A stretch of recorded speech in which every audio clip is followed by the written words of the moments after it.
și zic că Domnul să vă binecuvânteze pe fiecare din locul acesta. Cântarea aceasta pe care vreau să o cânt cu ajutorul Domnului spune prin versurile ei: când nici nu existam și n-aveam suflare, din cer încă de atunci mă vegheai. Ce minunate să știi că Domnul a vegheat înainte ca tu să te naști, înainte ca tu să fii conceput. Dumnezeu te-a avut în vedere ca să fii mântuit, slăvit să fie numele Dumnezeu.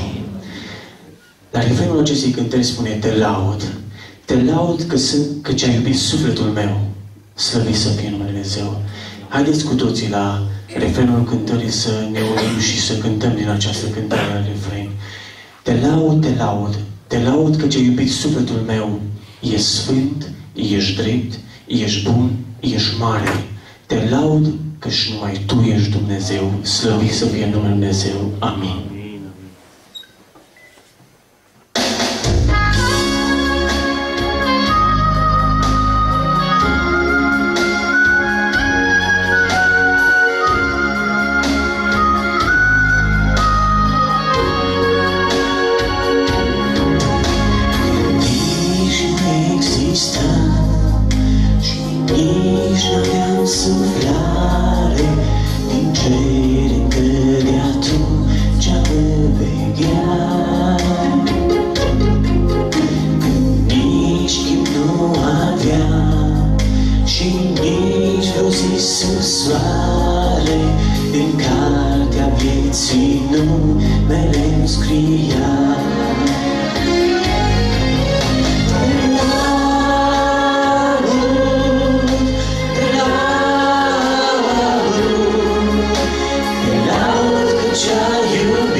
ești mereu cu mine, cu tine chiar și noaptea este o zi.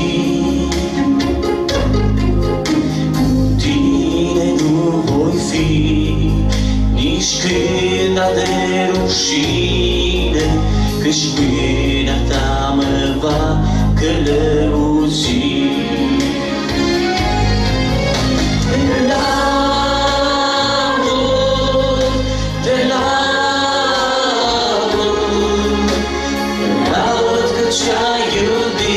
Sufletul meu,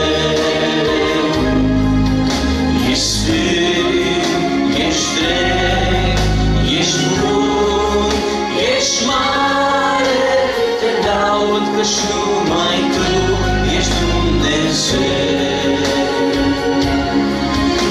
Te laud, te laud, te laud căci ai sufletul meu. Ești sfânt, ești drept, ești bun, ești mare.